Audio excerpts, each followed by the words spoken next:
Hace más de 2 siglos, en los confines de la Nueva Inglaterra del siglo XIX, se encontraba un convento aislado conocido por pocos y temido por otros, el convento de las lágrimas eternas. Lo que parecía un refugio piadoso para mujeres necesitadas, en realidad ocultaba un secreto tan oscuro que desafiaría la comprensión de cualquier persona sensata. 3 mujeres, conocidas públicamente como Madre Superiora Ágata, Hermana Prudencia y la novicia Templanza Ashford, dirigían esta institución con una fachada de devoción religiosa, pero detrás de sus muros se libraba una guerra silenciosa contra la mente y el alma de sus residentes. Estas 3 mujeres no eran monjas ordinarias, eran médicos expulsadas de prestigiosas instituciones europeas por prácticas humanas consideradas inaceptables incluso en la medicina de su tiempo. Cada una había adquirido conocimientos avanzados de anatomía, psicología y neurología que les permitían manipular, modificar y en muchos casos destruir la personalidad de quienes caían bajo su cuidado.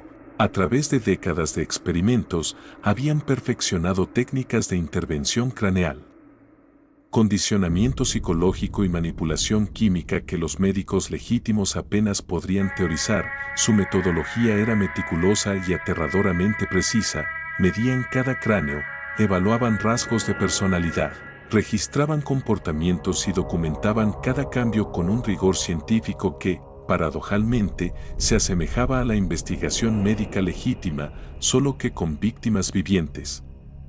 El convento operaba bajo un esquema de lo que ellas llamaban intervenciones terapéuticas, pero que en realidad eran experimentos cuidadosamente calculados. Los pacientes eran sometidos a sedación parcial, lo suficiente para permanecer conscientes y responder a estímulos, mientras las hermanas manipulaban regiones específicas del cerebro con herramientas diseñadas para causar daño selectivo.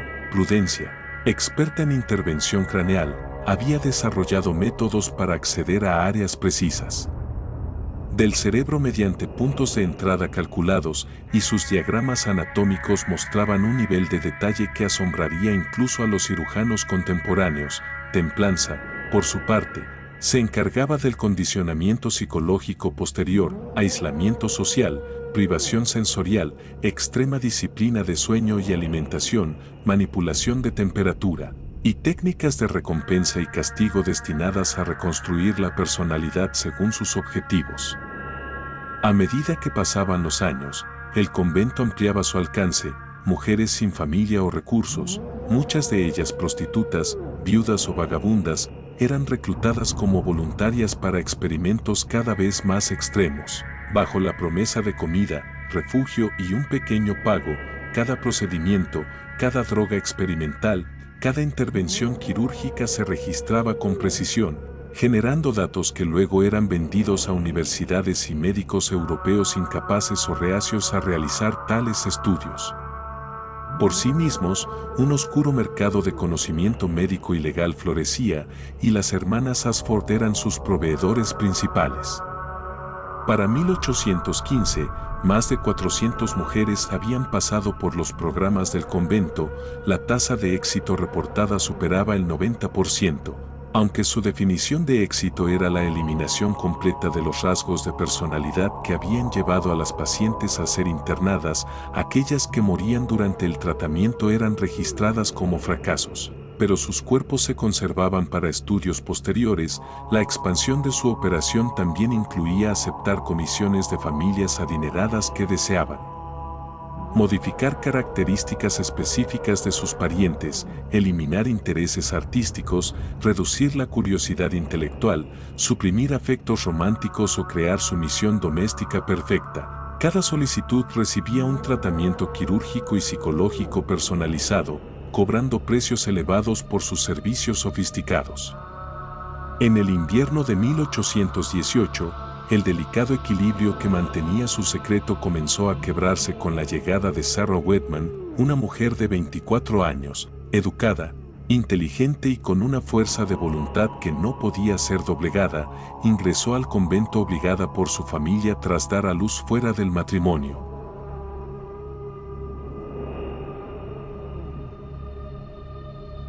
Mientras otras mujeres sucumbían al control del convento, Sarah observaba y aprendía, notaba cicatrices en los cráneos de las residentes, vacíos inquietantes en sus miradas y cambios de comportamiento que evidenciaban daños cerebrales inducidos. Su conocimiento médico le permitió reconocer los signos de intervención quirúrgica deliberada y abuso psicológico sistemático. Durante semanas, Sarah soportó exámenes invasivos, privaciones y tormentos diseñados para quebrantar su mente. Sin embargo, aprovechó cada momento de aislamiento para estudiar la disposición del convento y planear su fuga. Documentaba todo en un diario improvisado, usando tinta de frutos y ocultando las páginas entre la ropa. Su oportunidad llegó durante una tormenta en marzo de 1819, cuando inundaciones en el sótano crearon confusión. Las hermanas trasladaban equipos y pacientes, y Sarah escapó hacia áreas normalmente prohibidas, descubriendo evidencia de horrores inimaginables, mesas de operaciones con sistemas de restricción, instrumentos quirúrgicos desconocidos, y frascos con tejidos cerebrales humanos preservados y etiquetados meticulosamente. Armada con esta información y documentación robada, Sarah planificó su escape definitivo. El peligro era extremo, pues estaba programada para un tratamiento intensivo que podría dejarla irreversiblemente dañada. Una noche sin luna de abril de 1819, logró someter a un guardia y adentrarse en el bosque circundante, iniciando una huida desesperada por días. Su supervivencia dependía de ingenio, resistencia y conocimiento del terreno, evitando patrullas organizadas por las hermanas, que incluían incluso hombres locales contratados para buscarla bajo pretextos de seguridad pública. Después de días de caminata por el bosque helado, Sarah Whitman logró encontrar un pequeño asentamiento rural donde fue recibida con recelo. Su apariencia delataba la extrema privación de alimentos, la tensión nerviosa y marcas físicas de tortura. Sin embargo, su determinación era evidente en la manera en que mantenía la mirada firme y sostenía un diario lleno de notas ilegibles para los aldeanos. Decidió, con mucho cuidado, confiar en el médico local, el Dr. Matthias Haller, un hombre de mediana edad, conocedor de anatomía y psicología básica. Aunque limitado por la moralidad de su época, Sarah le entregó fragmentos de su diario, mostrando diagramas anatómicos, fórmulas químicas y descripciones de las intervenciones de las hermanas, y explicó con palabras medidas lo que había ocurrido en el convento. El Dr. Heller, horrorizado, comprendió la magnitud de los crímenes. Sabía que denunciarlo inmediatamente podía resultar en represalias mortales no solo para Sarah, sino para cualquier implicado en la comunidad. Decidió ayudarla, pero debía hacerlo de manera discreta. Primero le proporcionó refugio y cuidados médicos, sanando sus heridas y fortaleciendo su cuerpo debilitado. Luego comenzó a estudiar los documentos, intentando organizar la información en un formato que pudiera ser presentado a autoridades superiores sin alertar a las hermanas. Cada página del diario era una ventana a un mundo de horrores meticulosamente planificados, listas de pacientes, procedimientos quirúrgicos exactos, modificaciones químicas de la personalidad, e incluso registros de intercambios de conocimiento con médicos extranjeros. Mientras tanto, en el convento, la ausencia de Sarah no pasó desapercibida. Madre Superiora Agatha, conocida por su inteligencia estratégica y crueldad calculada, organizó una búsqueda inmediata. Las hermanas tenían contactos en varias poblaciones cercanas, y su red de informantes incluía aldeanos, comerciantes y algunos funcionarios locales corrompidos. La persecución de Sarah se convirtió en una operación organizada con múltiples niveles de vigilancia, desde patrullas en los caminos forestales hasta agentes infiltrados en los asentamientos donde se sospechaba que podría haberse refugiado. Cada movimiento de Sarah debía ser calculado con precisión para evitar caer nuevamente en manos de las hermanas. Durante el primer mes de huida, Sarah aprendió a sobrevivir usando el conocimiento que había adquirido en el convento. Identificó plantas comestibles y venenosas.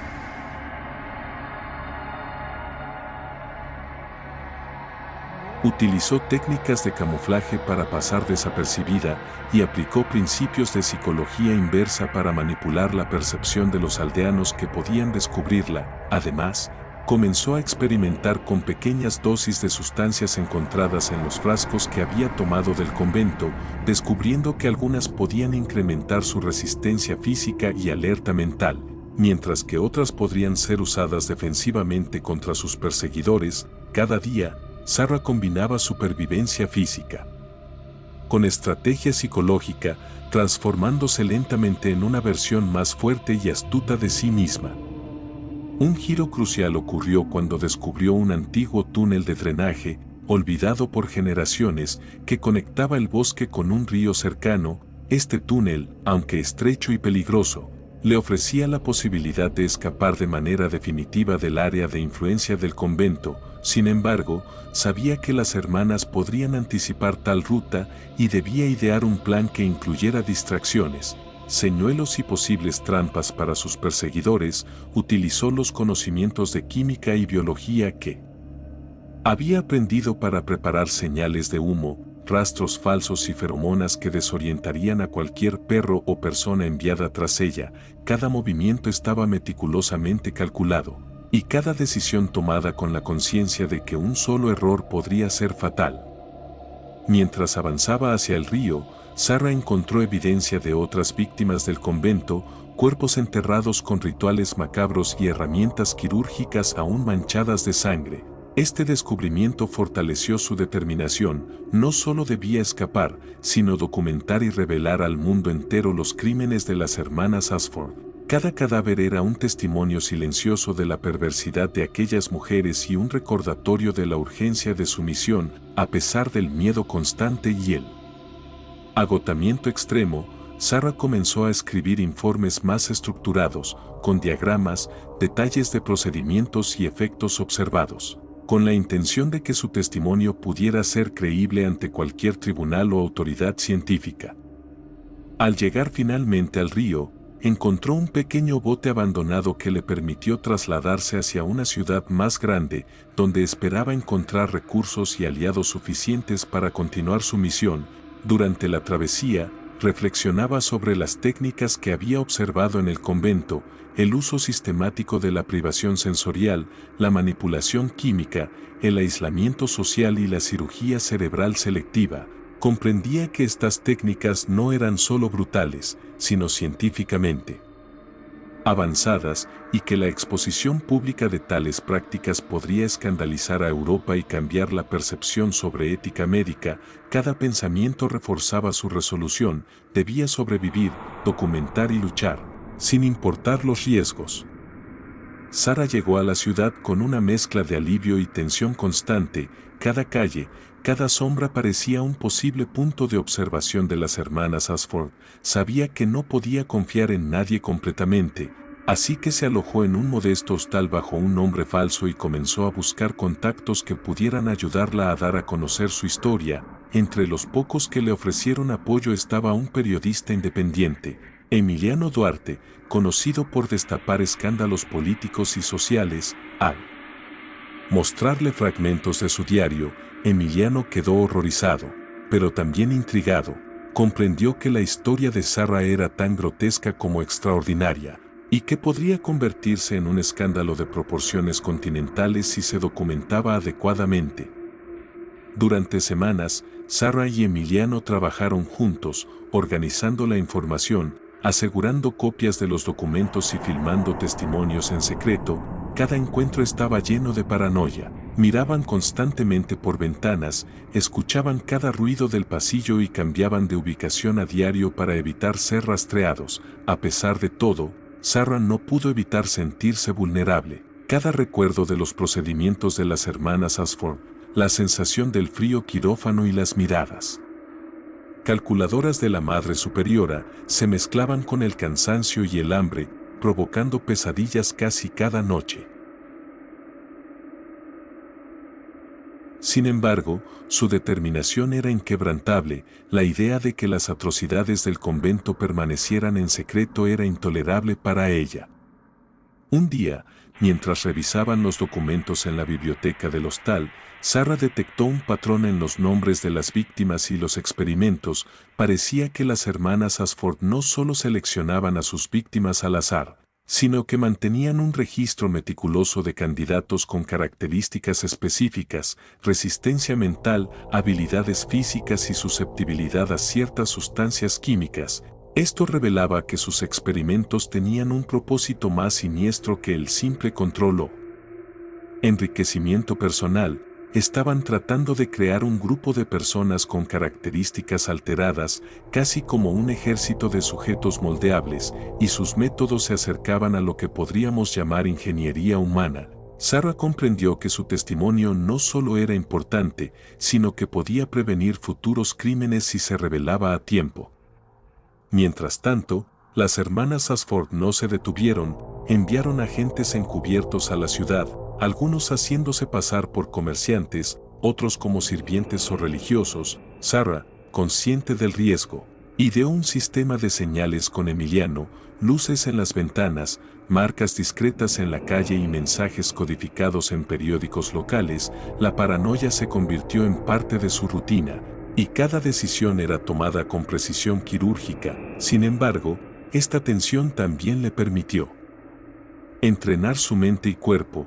Aprendió a moverse sin ser detectada, a leer patrones de vigilancia y a anticipar movimientos de sus perseguidores. Cada día que pasaba, Sarah se transformaba de víctima a estratega, combinando supervivencia física con astucia mental. La primera confrontación directa ocurrió una noche lluviosa. Mientras Sarah regresaba de una reunión secreta con Emiliano, sintió que alguien la seguía. Sus instintos, afinados por meses de evasión, le indicaron que debía cambiar de ruta. Corrió por callejones estrechos, saltó cercas y finalmente se refugió en un sótano abandonado. Escuchó pasos precisos, respiraciones controladas y el susurro casi imperceptible de alguien pronunciando su nombre. Una de las hermanas había llegado personalmente. Probablemente la Madre Superiora Ágata. Sarah esperaba lo peor, pero su conocimiento del entorno y las improvisaciones tácticas la salvaron. La perseguidora pasó de largo, confundida por rastros falsos y señales diseñadas para despistar. Tras este episodio, Sarah comprendió que la exposición pública no podía esperar más. Decidió organizar la primera revelación de sus hallazgos. Un informe confidencial destinado a un grupo selecto de médicos y autoridades científicas. Para ello, necesitaba copias físicas de los documentos, pruebas de los experimentos y testimonios de víctimas sobrevivientes. Si es que existían otras, la logística era compleja. Trasladar documentos pesados y delicados, evitar la interceptación y proteger la identidad de quienes colaboraban con ella. Sarah y Emiliano comenzaron a planear rutas de envío discretas, utilizando sellos, códigos y cajas selladas con doble fondo. Cada movimiento estaba calculado con precisión extrema, porque cualquier error podría significar la captura y posible muerte. Mientras tanto, Sarah también comenzó a desarrollar defensas más activas, utilizando sustancias químicas derivadas de sus estudios y conocimientos adquiridos en el convento. Preparó repelentes, distracciones y trampas mínimas, destinadas a ralentizar a sus perseguidores. No quería matar ni dañar, solo ganar tiempo y ventaja estratégica. Cada pequeño éxito reforzaba su confianza y le recordaba que, aunque las hermanas Ashford eran implacables, su combinación de inteligencia, astucia y preparación podía igualarlas y quizás incluso superarlas. La batalla psicológica y estratégica apenas comenzaba, y Sarah estaba decidida a salir victoriosa, no solo por su propia supervivencia, sino por justicia y revelación de la verdad. Los días siguientes estuvieron. La ciudad parecía volverse más peligrosa con cada día que pasaba. Personas desconocidas aparecían en los lugares más insospechados, mirándola con intensidad, tomando notas y desapareciendo en la multitud. Cada sombra era un posible enemigo, cada puerta cerrada un refugio temporal. Sin embargo, la necesidad de completar su misión superaba el miedo. Sarah había aceptado que la exposición de los crímenes era una responsabilidad que no podía eludir. Una tarde, mientras revisaban archivos en un pequeño apartamento alquilado bajo seudónimo, Sarah notó algo extraño en los documentos. Algunos nombres aparecían repetidamente con pequeñas modificaciones.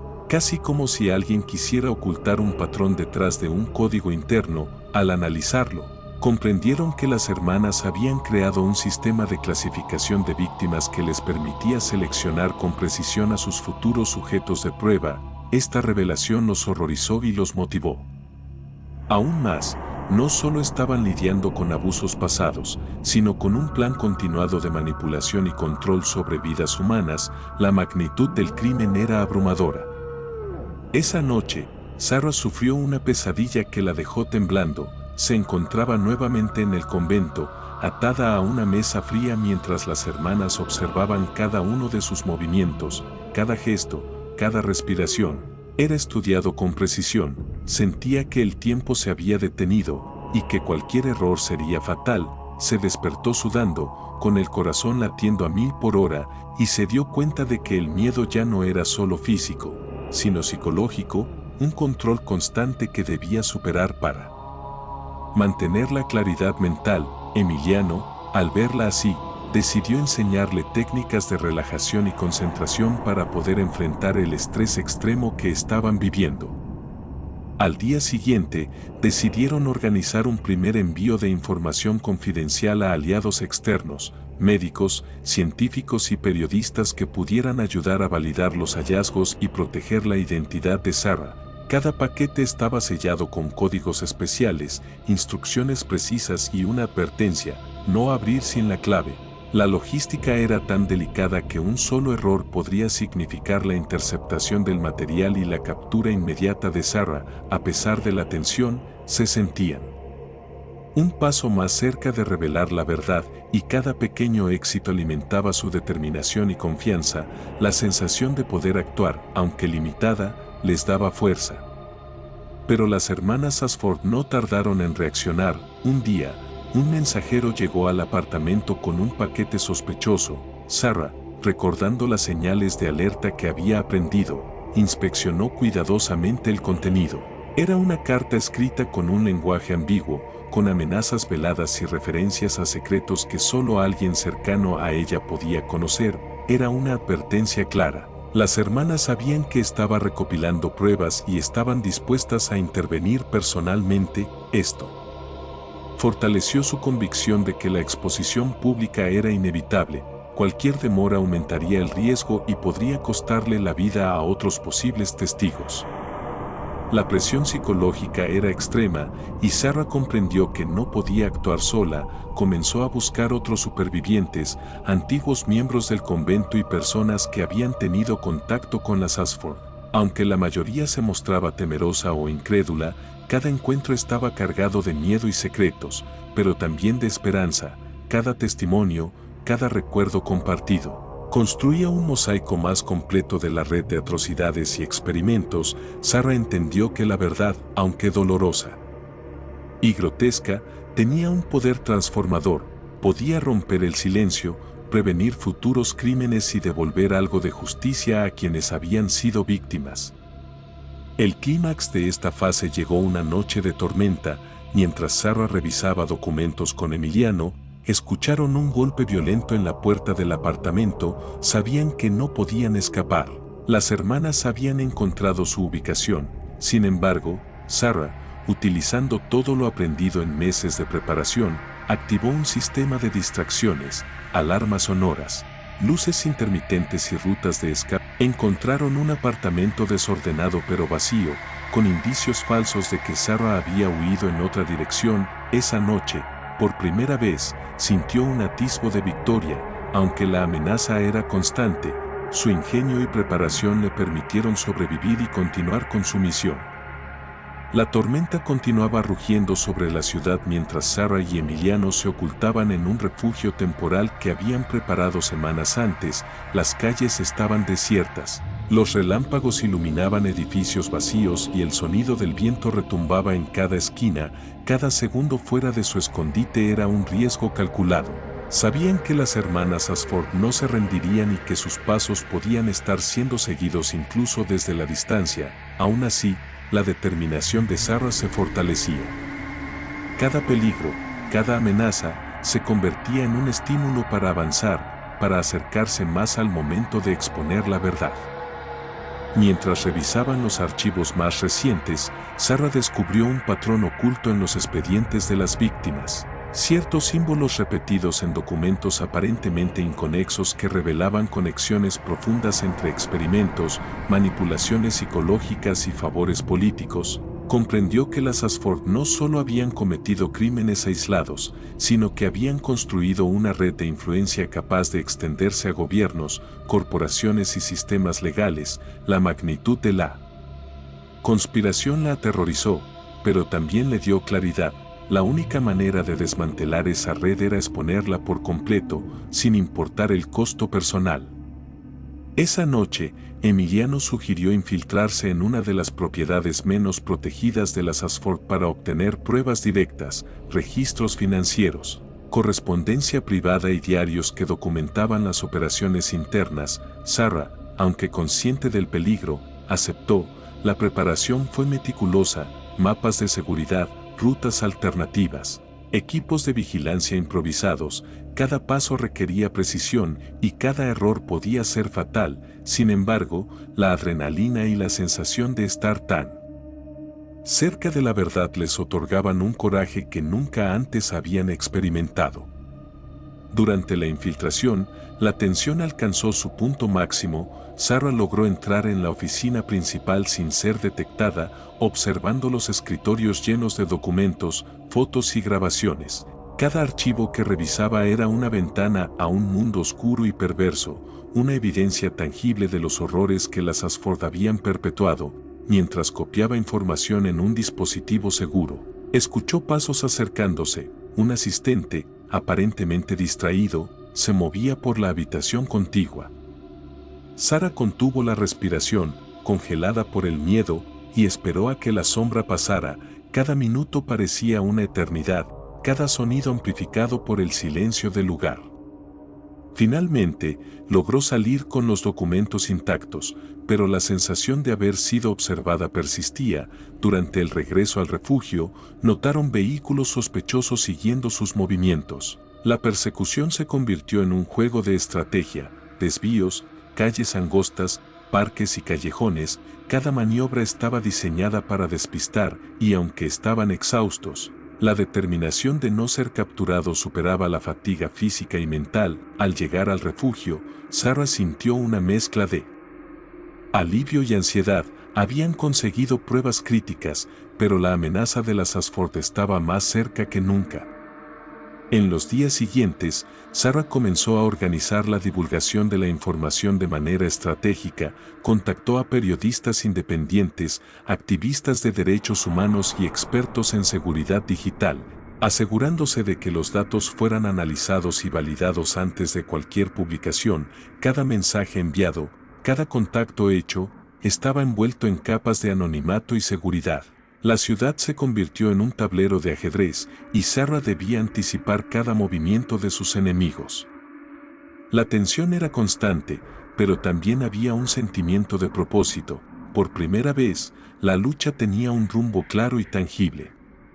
A pesar de los éxitos, la presión emocional en las historias que nadie escucharía jamás, las lágrimas eran frecuentes, mezcladas con ira y resolución. Comprendió que esta misión no solo era una exposición de crímenes, sino también una batalla personal contra el miedo, la desesperanza y la injusticia. Cada sacrificio, cada momento de incertidumbre, fortalecía su convicción: el mundo debía conocer la verdad, y ella sería la voz que rompiera el silencio que las Ashford habían impuesto durante décadas.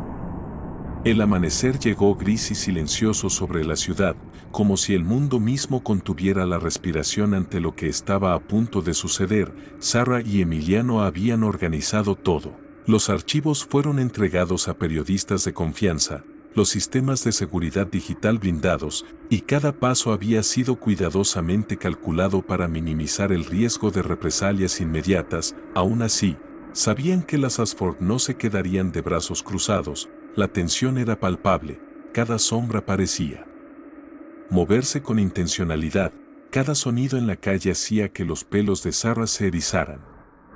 Esa mañana, un mensaje cifrado apareció en el dispositivo de Sarah: sabemos lo que tienes, no puedes escapar. la calma que sentía durante los últimos días se desvaneció de golpe. Emiliano, siempre pragmático, trazó un plan de contingencia, rutas de escape, puntos de encuentro, contactos de emergencia, pero Sarah no podía dejar de pensar en las víctimas, en sus rostros, en sus voces silenciadas, en el sufrimiento que había documentado.